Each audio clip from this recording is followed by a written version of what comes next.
Assalamualaikum warahmatullahi wabarakatuh. Bismillah. Ganti nyebut asmane Gusti kang Maha Welas lan Maha Asih. Ada suatu pertanyaan yang cukup simpel dan sederhana, teman-teman. Apakah berlaku spiritual itu bisa ditarget? Ini adalah pertanyaan yang sebenarnya mudah dijawab tapi sulit dijalankan. Bisa, tapi pada kenyataannya laku spiritual itu tidak bisa ditarget. Tidak bisa, tapi kenyataannya jika kita istiqomah, laku spiritual ini akan memberikan hasil yang signifikan. Lalu bagaimana?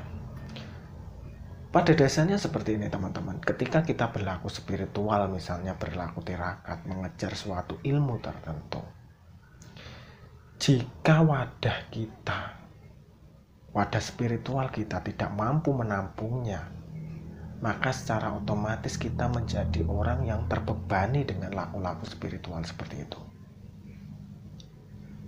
Dan ruginya jika kita terbebani dengan laku spiritual yang cukup berat, kita bisa menjadi orang yang di luar kendali.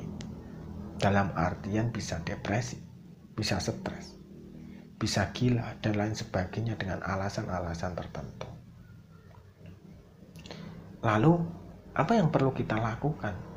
Kalau kita ingin menjalankan suatu laku spiritual, yang pertama, cari seorang pembimbing. Yang kedua, ikuti alur yang dijalankan atau diberikan oleh seorang pembimbing tersebut. Jangan pernah memaksa kita meminta ini dan itu jika seorang pembimbing itu belum memberikan ilmu tersebut. Ketika kita meminta suatu amalan A, padahal pembimbing belum memberikan, itu karena pembimbing tahu bahwa diri kita, rohani kita, wadah kita, jasmani kita itu belum mampu untuk menerimanya.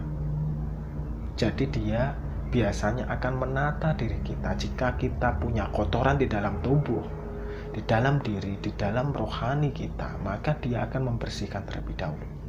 Setelah dibersihkan, biasanya beliau, seorang guru, akan memberikan tes-tes tertentu yang mungkin tidak kita ketahui.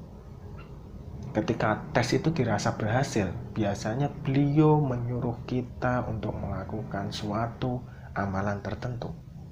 Misalnya puasa, misalnya baca wirid, misalnya diberikan suatu baiat atau transfer energi dan lain sebagainya. Biasanya seperti itu.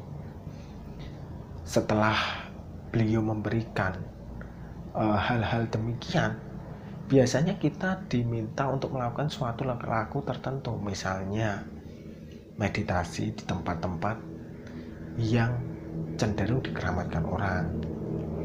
Misalnya berlaku topong bisu misalnya, atau topong kerami, atau misalnya melakukan suatu perjalanan dari suatu tempat ke tempat dengan tujuan mencari hal-hal tertentu. Biasanya seperti itu. Kalau kita memaksa hal-hal yang belum seharusnya kita dapatkan, biasanya kita akan terlalu berat menanggung energi yang dimiliki oleh suatu amalan tertentu.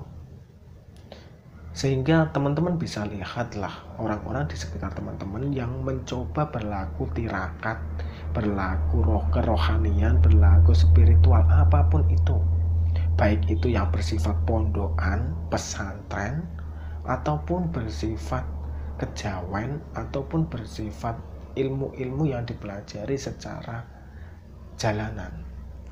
Itu biasanya mereka kalau tidak kejadian itu bisa depresi.